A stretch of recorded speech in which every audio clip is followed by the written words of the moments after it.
Okay, hi, grade 10. So we are here at chapter 8, a hand at cards. Personally, I know I keep saying this.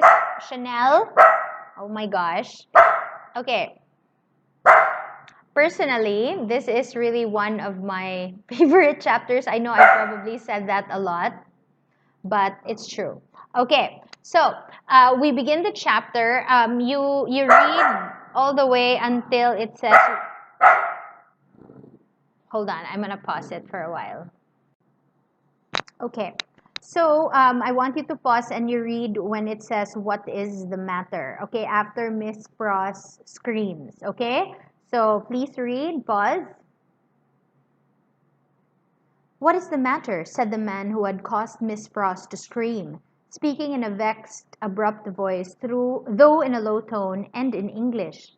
"Oh, Solomon, dear Solomon!" cried Miss Pross, clapping her hands again. Solomon, remember, is her brother. Remember, she really wanted Lady Miss Lucy Unta to marry her brother. So finally, they saw each other again. Remember, Solomon stole her money and went away and was never heard from again. And now they see each other of all places in France. "Oh, Solomon, dear Solomon!" cried Miss Pross, clapping her hands again. "After not setting eyes upon you or hearing of you for so long a time, do I find you here? Don't call me Solomon. Don't you want to be the death of, do you want to be the death of me?" asked the man in a furtive, frightened way. "Brother, brother!" cried Miss Pross, bursting into tears. "Have I ever been so hard with you that you ask me such a cruel question?" "Then hold your meddlesome tongue," said Solomon, "and come out if you want to speak to me. Pay for your wine and come out. Who is this man?" Remember, Cruncher was with Miss Pross. Miss Pross, shaking her loving and dejected head at her by no means affectionate brother, said through her tears, "Mr. Cruncher." "Let him come out too," said Solomon. "Does he think me a ghost?" So Mr. Cruncher, okay, apparently Mr. Cruncher did. Okay, so when Mr. Cruncher was looking at Solomon, he was staring at him in a very odd way because he thought that Solomon was a ghost. Okay, apparently Mr. Cruncher did, to judge from his looks. He said not a word, however, and Miss Pross, exploring the depths of her reticule through her tears, with great difficulty paid for her wine. As she did so, Solomon turned to the followers of the good republican Brutus of antiquity, and offered a few words of explanation in the French language, which caused them all to relapse into their former places and pursuits. "Now," said Solomon, stopping at the dark street corner, "what do you want?"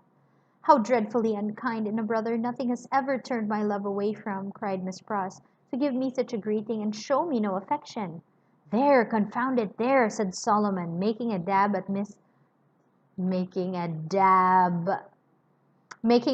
Miss Pross's lips with his own. "Now, are you content?"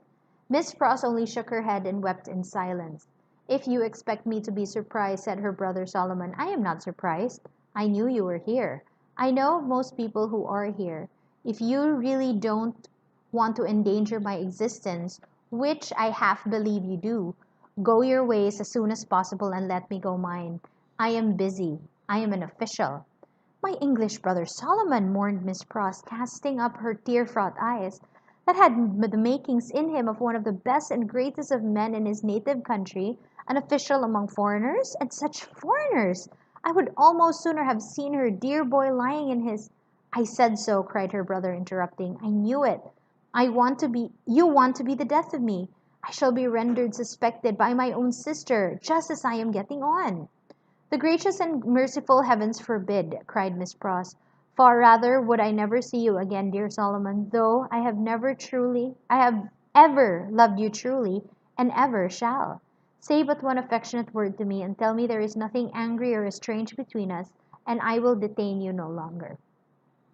Good Miss Pross, as if the estrangement between them had come of any culpability of hers. As if Mr. Lorry had not known it for a fact years ago in a quiet corner in Soho that this precious brother had spent her money and left her. He was saying the affectionate word, however, with a far more grudging condescension and patronage than he could have shown if their relative merits and positions had been reversed, which is invariably the case all the world over, when Mr. Cruncher, touching him on the shoulder hoarsely and unexpectedly, interposed with the following singular question.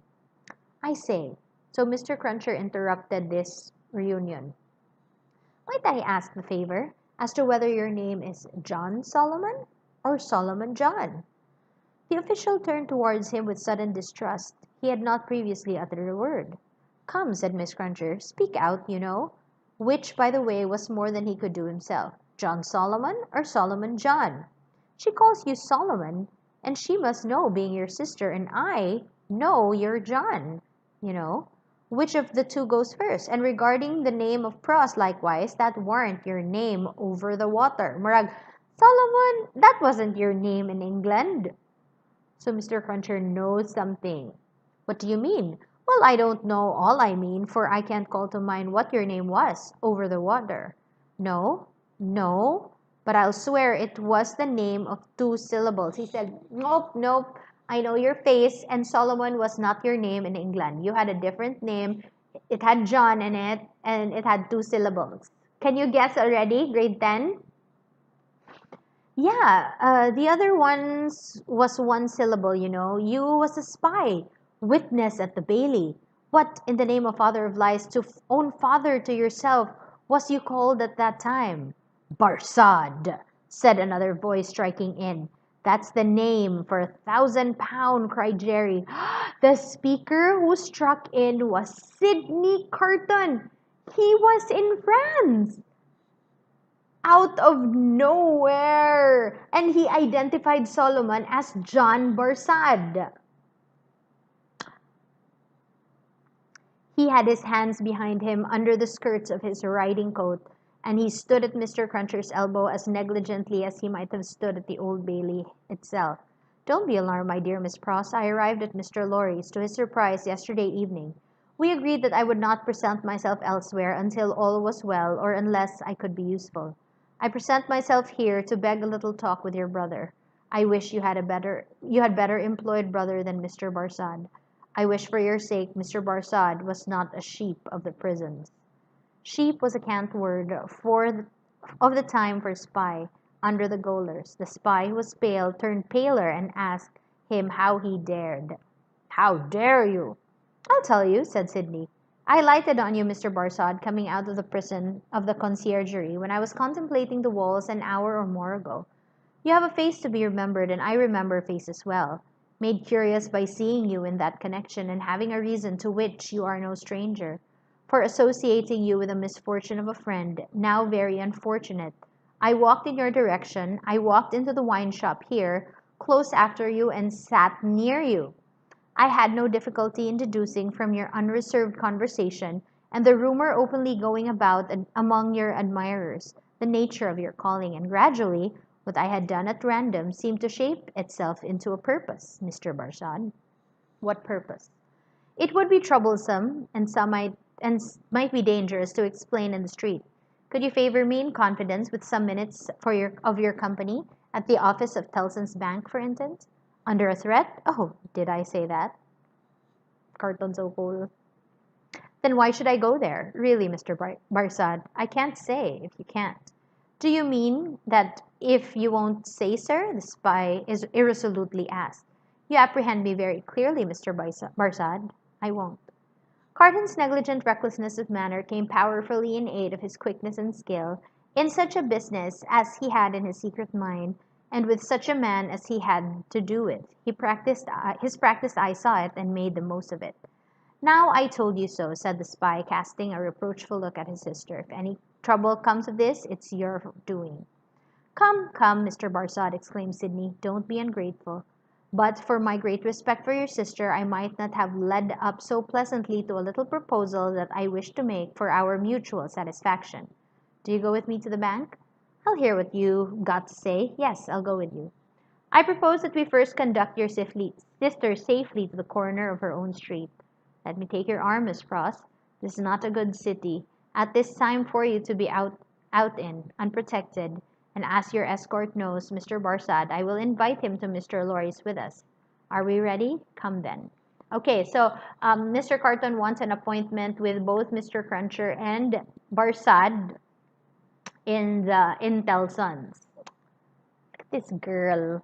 Okay, now I want you to pause and read until it says Miss Process Brother Sir. Okay, pause.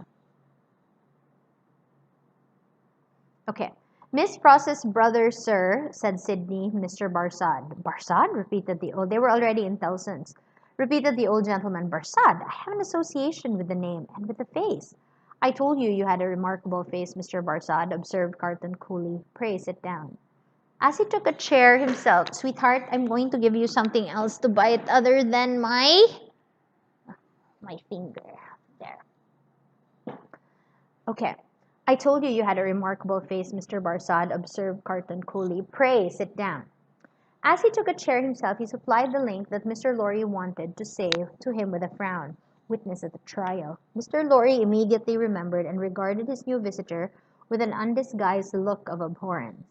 Mr. Barsad has been recognized by Miss Pross as the affectionate brother you have heard of, said Sydney, and has acknowledged the relationship. I pass the worst news. Darnay has been arrested again. Struck with consternation, the old gentleman exclaimed, What do you tell me? I left him safe and free within these hours and am about to return to him. Arrested? Okay, what do you mean? I left him safe and free within these 2 hours and am about to return to him. Arrested for all that. When was it done, Mr. Barsad? Just now, if at all. Mr. Barsad is the best authority possible, sir, said Sydney. And I have it from Mr. Barsad's communication to a friend and Brother Sheep over a bottle of wine that the arrest has taken place. He left the messengers at the gate and saw them admitted by the porter. There is no earthly doubt that he is retaken. Mr. Lorry's business eye read in the speaker's face that it was loss of time to dwell upon the point. Confused but sensible that something might depend on his presence of mind, he commanded himself and was silently attentive. Now I trust, said Sydney to him, that the name and influence of Dr. Manette may stand him in as good steady tomorrow. You said he would be before the tribunal again tomorrow, Mr. Barsad? Yes, I believe so. So they were like, we're not scared because I think the doctor's influence will again be helpful in the trial since he is going to be on trial again. In a good stead tomorrow as today, but it may not be so. I own to you I am shaken, Mr. Lorry, by Dr. Manette's not having had the power to prevent this arrest. He may not have known of it beforehand, said Mr. Lorry. But that very circumstance would be alarming when we remember how identified he is with his son-in-law. That's true, Mr. Lorry acknowledged, with his troubled hand at his chin and his troubled eyes on Carton. In short, said Carton, this is a desperate time, when desperate games are played for desperate stakes. Cool lagi eh? Let the doctor play the winning game. I will play the losing one. No man's life here is worth purchase. Anyone carried home by the people today may be condemned tomorrow. Now the stake I have resolved to play for, in case of the worst, is a friend in the conciergerie. And the friend I propose to myself to win is Mr. Barsad. So Sydney Carton said, I have a plan because this is a desperate time and we need desperate measures na good, okay? Because he says, I'm very scared that the doctor was not able to prevent the arrest, meaning there is something more powerful than his oh my gosh, than his influence at work here. So Mr. Carton said, okay, it's time to play this game and my best bet at having my plan succeed is actually Mr. Barsad.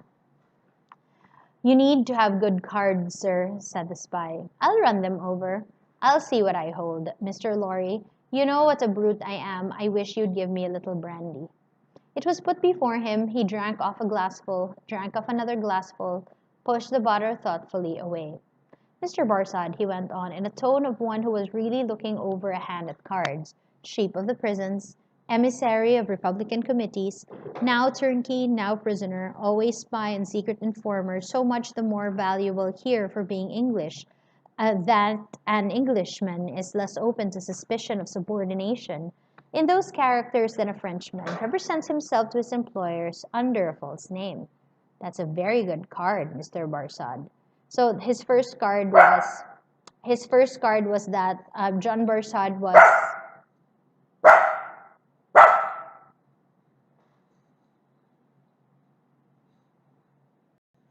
Okay, so it says here that the first card of Sydney Carton was that he knows for a fact that he is carrying a false identity. That's a very good card, Mr. Barsad. Now in the employ of the Republican French government, was formerly in the employ of the aristocratic English government, the enemy of France and freedom. That's an excellent card. Inference clear as day in this region of suspicion that Mr. Barsad, still in the pay of the aristocratic English government, is the spy of Pitt, the treacherous foe of the Republic crouching in its bosom, the English traitor and agent of all mischief, so much spoken of and so difficult to find. That's a card not to be beaten. Have you followed my hand, Mr. Barsad? Not to understand your play, returned the spy somewhat uneasily. I play my ace. Denunci- Denunciation of Mr. Barsad to the nearest section committee. Look over your hand, Mr. Barsad, and see what you have. Don't hurry. Hay nako, kakul ni Carton. He drew the bottle near, poured another glassful of brandy, and drank it off. He saw that the spy was fearful of his drinking himself into a fit state for the immediate denunciation of him. Seeing it, he poured out and drank another glassful. Look over your hand, Mr. Barsad. Take your time. Um, he so here, Mr. Barsad is actually going through the consequences, and so I want you to read. It was a poorer hand than he suspected, and then we will continue at you scarcely seem. Pause. You scarcely seem to like your hand, said Sydney with great composure. Do you play? Oh my gosh.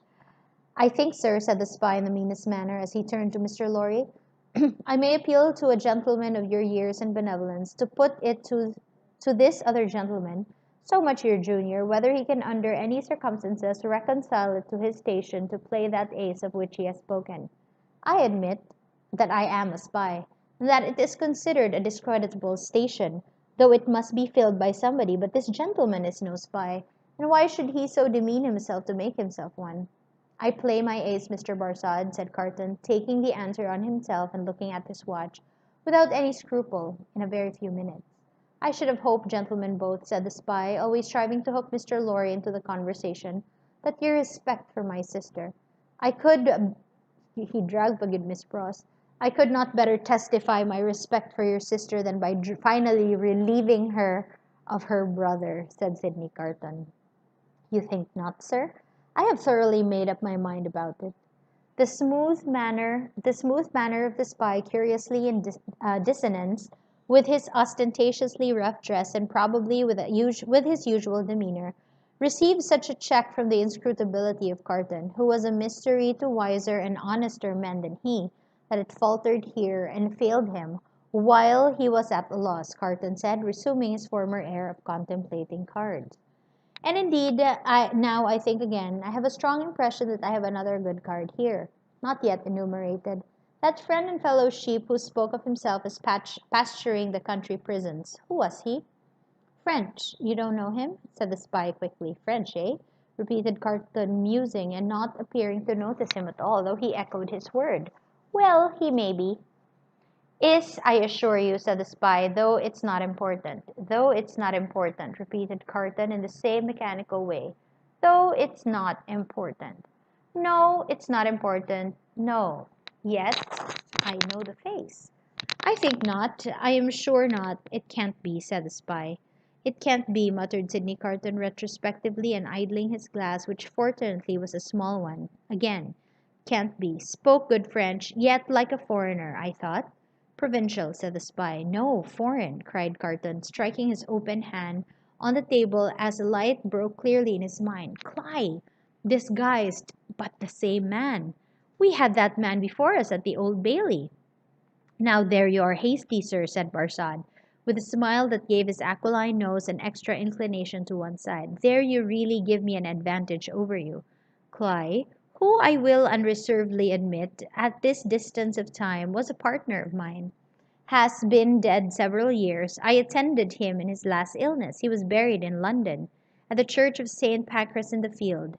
His unpopularity with the blackguard multitude at the moment prevented my following his remains, but I helped to lay him in his coffin. You remember the funeral from book 1, nga katong gubot kaayo.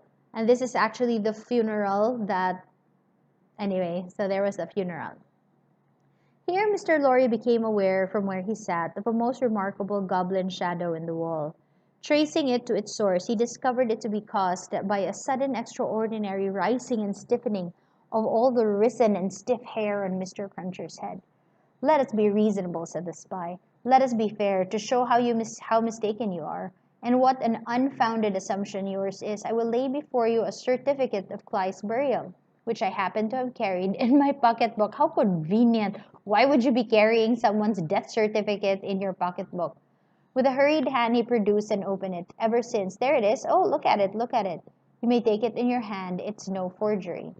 Here Mr. Lorry perceived the reflection on the wall to elongate. So Mr. Cruncher was kind of like, Mr. Cruncher rose and stepped forward. His hair could not have been more violently on end. If it had been that moment dressed by the cow with a crumpled horn on the house that Jack built.